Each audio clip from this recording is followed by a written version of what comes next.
Assalamualaikum dan selamat sejahtera. Selamat pagi, selamat berpuasa.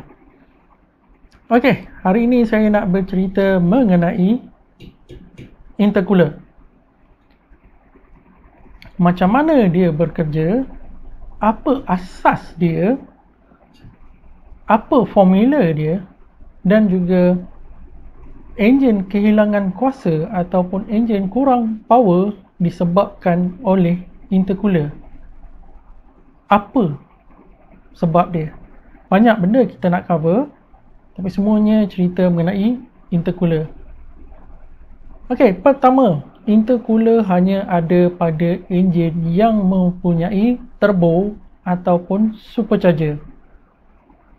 Untuk enjin NA, dia tak ada intercooler. Kalau ada intercooler, itu hanyalah intercooler gantung ataupun intercooler wayang. Okey, ni intercooler dia. Intercooler pula ada dua jenis. Dia panggil sebagai air to air intercooler yang biasa kita nampak macam ni. Okay.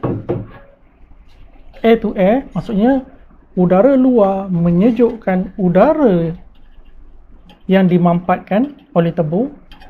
Satu lagi adalah water to air intercooler yang mana dia menggunakan air untuk menyejukkan udara panas yang dimampatkan oleh turbo. Yang mana dekat sini bukan angin yang masuk, tapi air yang mengalir. Dan air itu pula disejukkan oleh radiator. Sebenarnya dia air to water to air intercooler. Kelebihan kekurangan dia nanti kita cerita. Okey. Intercooler ni sebenarnya adalah satu alat pemindah haba ataupun kita panggil dia sebagai heat exchanger. Haba ni tenaga lah, tenaga haba. Jadi heat ataupun tenaga haba ni dia boleh dipindahkan melalui tiga cara, iaitu radiations, conductions dengan convections. Itu bahasa Inggeris. Kalau bahasa Melayunya kita panggil sinaran, perolakan dan pengaliran. Intercooler dia menggunakan kaedah pengaliran, tapi sebenarnya dia berlaku juga kaedah perolakan di bahagian dalam. Okey, lagi saya cerita. Okey, kita pergi ke asas dulu. Asas heat transfer. Kenal asas, senang kita nak cerita yang lebih dalam. Jom. Formula pemindahan tenaga dalam pengaliran ataupun conductions adalah Q per T sama dengan K A delta T per D. Yang mana K adalah conductivity, iaitu kadar aliran haba di dalam satu logam ataupun material. Okey, semakin rendah nilai K, semakin rendah nilai K, haba akan mengalir perlahan daripada satu point pergi ke point sini. Semakin tinggi K, haba akan mengalir laju daripada satu point pergi ke satu point lagi. Okey, itu adalah K. A adalah luas permukaan yang bersentuh antara logam dan juga udara ataupun logam dan juga cecair. Tak kisahlah air ke minyak ke apa benda, luas permukaan yang bersentuh. Delta T adalah perbezaan suhu daripada logam ke udara ataupun daripada udara ke logam, perbezaan suhu. Dan D adalah ketebalan permukaan. Contohnya udara panas nak pergi ke logam dan pergi balik ke udara sejuk. Jadi ketebalan logam. Kalau ada 2-3 logam yang bercantum, jadi D dia pun akan dikira satu per satu. Formula ni akan dikira satu per satu. K Q adalah pemindahan haba, Q adalah unit pemindahan haba, dan T adalah masa. Q biasanya adalah unit joule, masa adalah unit saat. Joule per saat sama dengan watt. Okey. Jadi dekat sini, ini adalah faktor-faktor yang mempengaruhi pemindahan haba. K ataupun conductivity, luas permukaan, perbezaan suhu dan ketebalan. Okey, K ni dia bergantung kepada material. Contoh udara. Udara K dia adalah 1. Jadi udara ni pemindahan haba secara conduction sangatlah sedikit. Tapi kalau logam, kalau tak silap saya, copper ataupun tembaga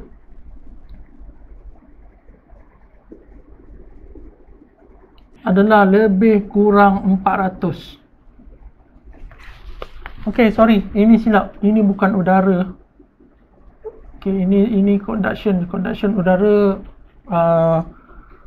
convection. Ini adalah satu kaca, sorry ya. Ini kaca.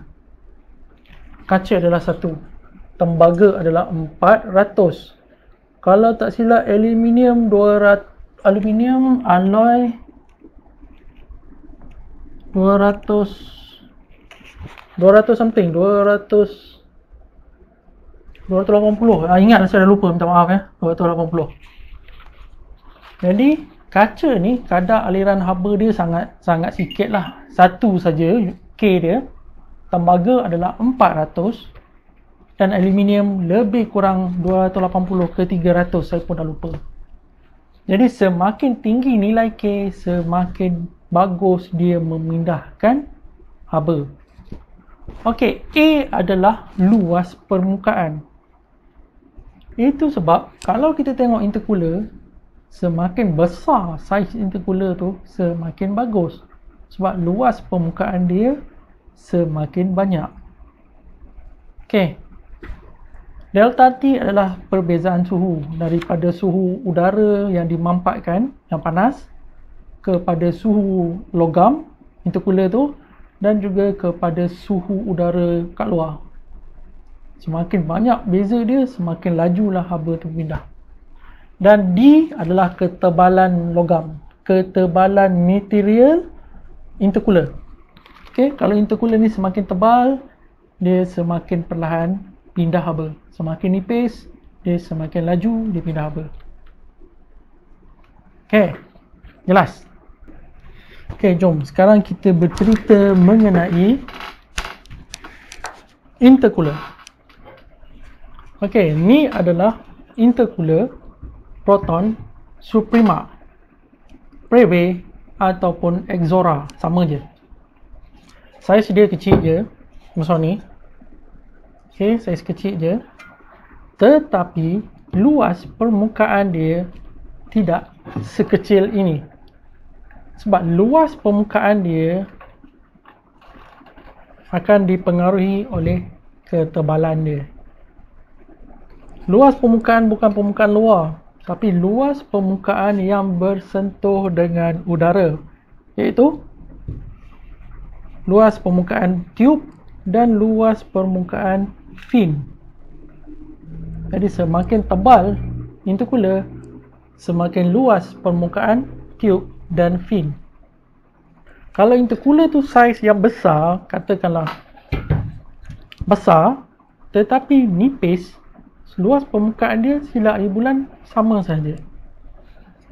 Okey, itu adalah A, luas permukaan.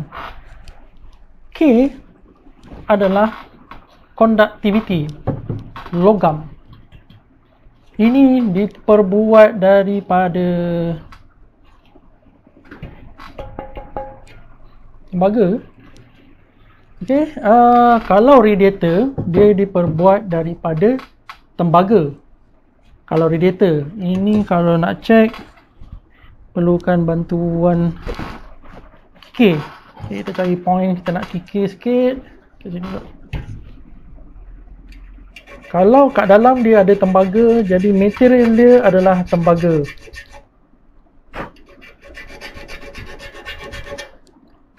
Okey. Yang ni bukan tembaga. Yang ini material dia adalah alloy, aluminium atau aluminium. Okey, jadi conductivity dia lebih kurang 250 ke 300 K. Okey, dia punya K, unit K dia. Jadi conductivity dia untuk pakai tembaga kan. Tembaga lagi bagus pemindahan haba dia. Tapi mungkin ini senang nak buat ataupun kos pembuatan dia lebih rendah. Okey, jadi itu adalah K dia. Delta T adalah perbezaan suhu, iaitu suhu udara panas daripada tebur masuk dan udara luar, udara sekeliling kita. Berapa suhu? Katalah udara tebur masuk 100, udara sekeliling kita 30.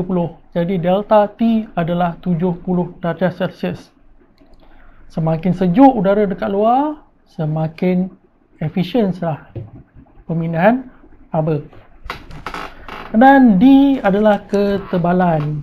Ketebalan ni tube intercooler ni, semakin nipis dia, semakin cepat haba dipindahkan.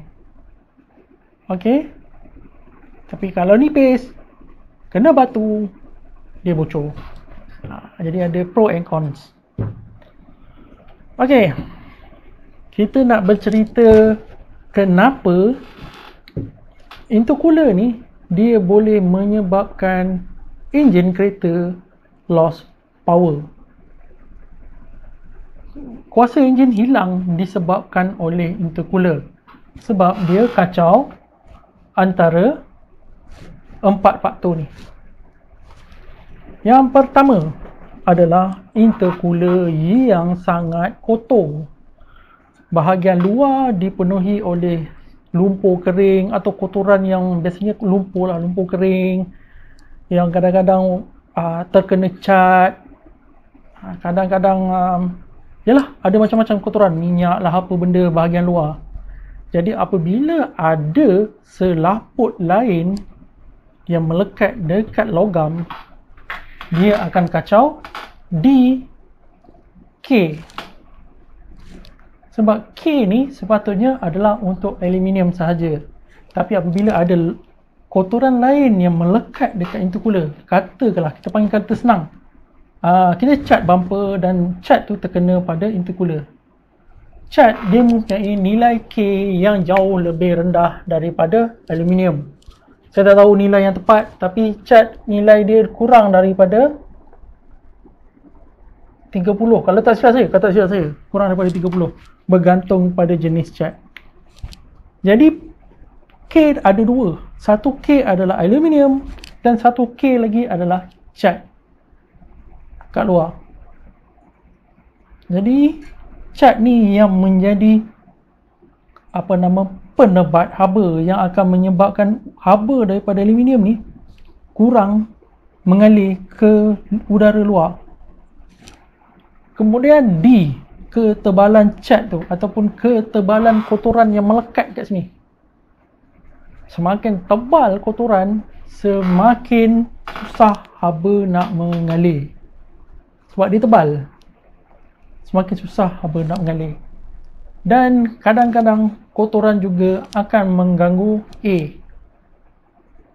A adalah luas permukaan. Apabila kotoran menyebabkan saluran-saluran fin ni tersumbat. Jadi apabila saluran fin ni tersumbat, angin tak boleh nak masuk kat celah fin untuk proses penyejukan. Jadi kotor bahagian luar ni sangat-sangat mempengaruhi proses pemindahan haba. Satu.